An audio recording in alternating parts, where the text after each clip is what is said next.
sveiki draugai. Ir vėl iš savo varpinės, iš informacinio pogrindžio tiesioginė ir perkeltinė prasme, iš laidelės tiem, kurie turi galvą ir savo galva naudojasi pagal tiesioginę paskirtį. Tai yra, be abejo, galvoja. Taigi šiandien pakalbėsim apie simbolių galę arba simbolių negalę. Galima ir taip suformuluoti. Tai, ką jūs pirmą matot? Kas tai yra? Tai yra nacistinės partijos moterų sporto komanda? Nieko panašaus. Tai kanadietis. Ir metai yra 1916. Bet svastika. Ką jūs matote čia?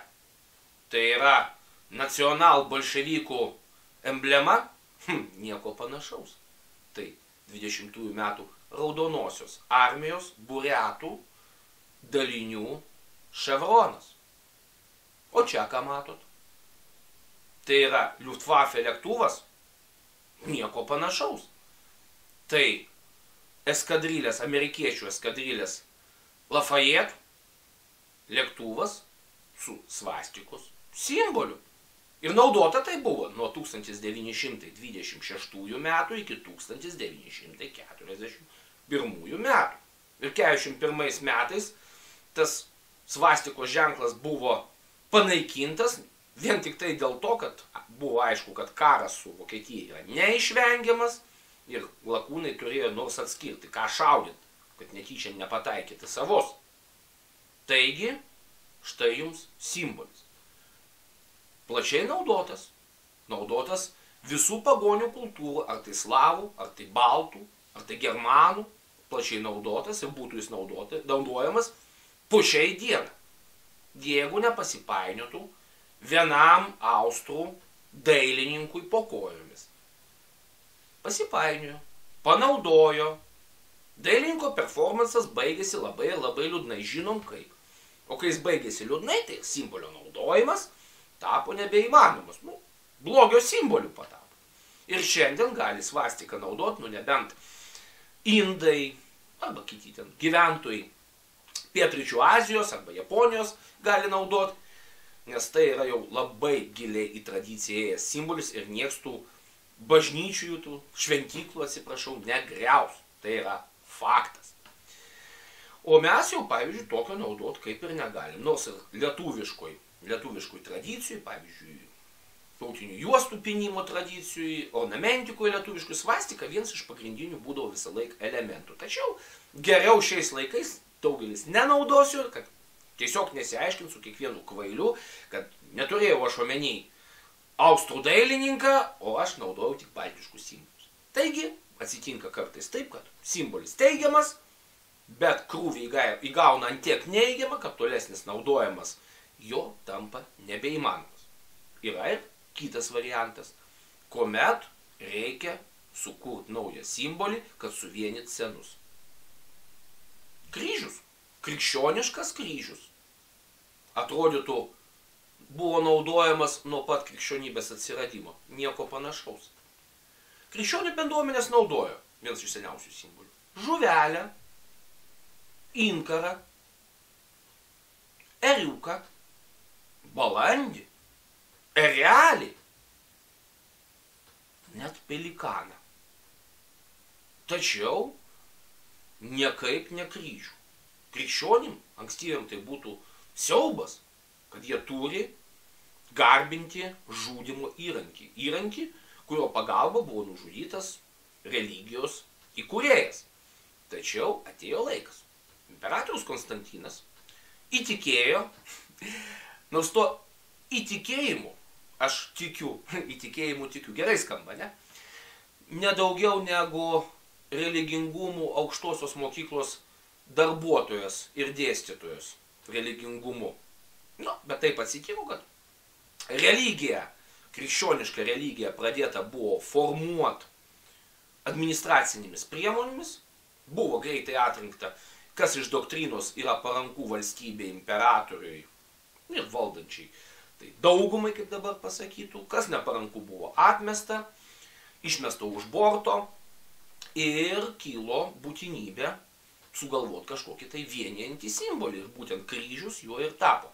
Tarp kitko, kryžius simbolis su dviem tokiam potekstėm. Tai pirmiausia, tai vienijantis simbolis, kuris leido užmirštos visas žuvelės, praktiškai užmiršti, aišku, jie yra naudojami, bet kokie antrarūšiai galbūt krikščionybės simboliai, leido tas bendruomenės, kurios buvo opozicinės, irgi pastatyti už ribos, mes su kryžium, jie ten su dar kažkuom, pastatyti už ribų.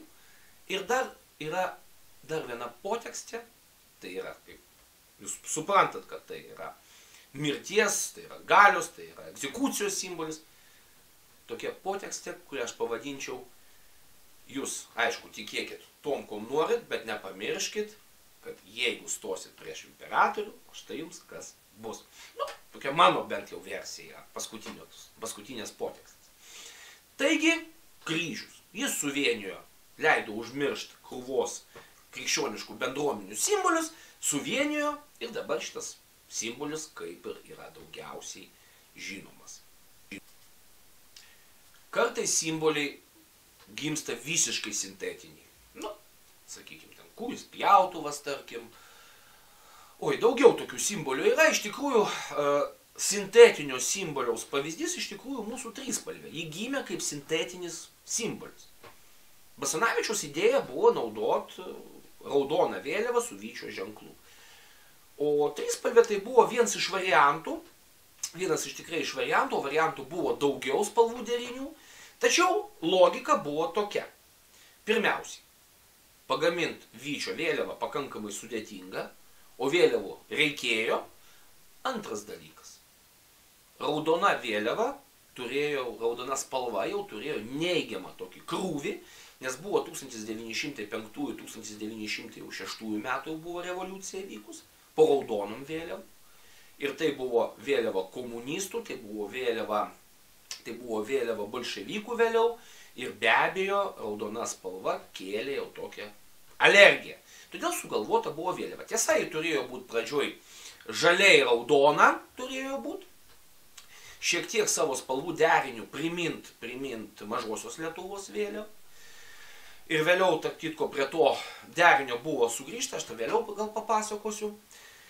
Bet taip jau atsitiko, kad buvo pritrauktas būtent derinys su geltonaja spalva, kuri iš vis heraldikui, europiniai heraldikui labai menkai yra naudojama. Ir iš tikrųjų, iki Afrikos valstybės ir ten Azijos valstybės neatgavo nepriklausomybės, šiaip tas derinys, kuris buvo pas mus, mūsų derinys, atrodė labai keistas. Dabar irgi jis atrodo keistas kaip europiniai valstybei. Tačiau, beje, žadėjau papasakoti apie tai, kad Lietuvos vėliava galėjo būti, tarp kitko, pakeista jau 1936 metais. Buvo diskusija, vėlgi, sugrįžti prie to derinio žaliai, baltai, raudono.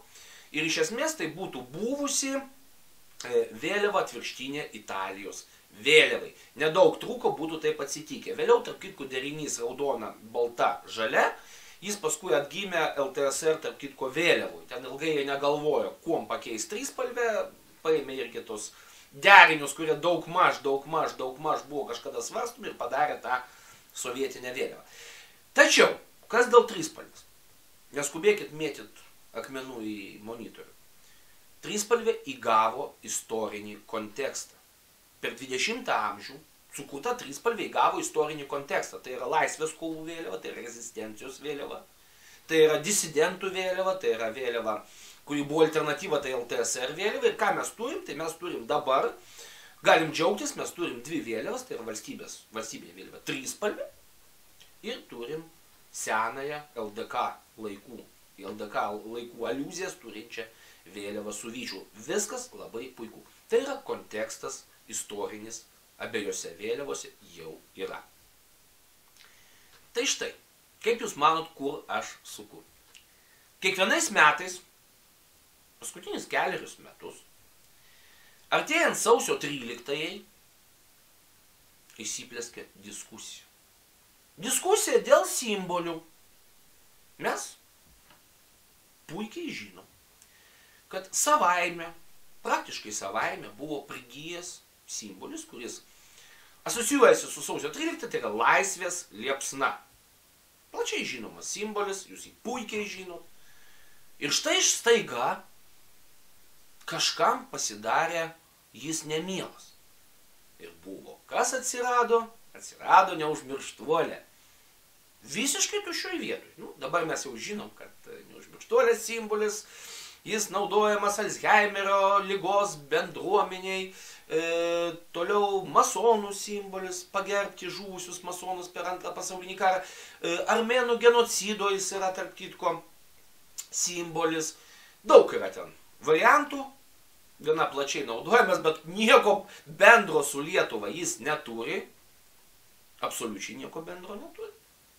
Ir kažkodėl tai jis tapo laisvės liepsnos priešprieša. Dabar iš to, ką aš pasakiau prieš tai, pagalvokit. Kuom prasikaltų laisvės liepsna? Ar tai buvo simbolis, kuris sukaupė kaip svastika neigiamą krūvį? Ne. O gal tai buvo simbolis, kuris turėjo suvienyti kelis simbolius? Ne. O kas tada atsitiko? O atsitiko paprastas dalykas. Tiem, kurie nedalyvavo sausio 13-osios įvykiuose, o tiksliau dalyvavo priešiškoje pusėje, pavyzdžiui, dirbdami pas Mykolą Burokevičių aukštojoj partinėj mokyklai, kiekvienais metais teko matyti savo gėdos iliustraciją kartu su laisvės liepsnos simboliu. Ką reikia padaryti? Sakau, naują simbolį, kuris nieko nereiškia, bet neskaudina širdelės. Taigi, trumpoji laida buvo tokia, iki kito karto, dalinkitės, rašykite klausimus, iki.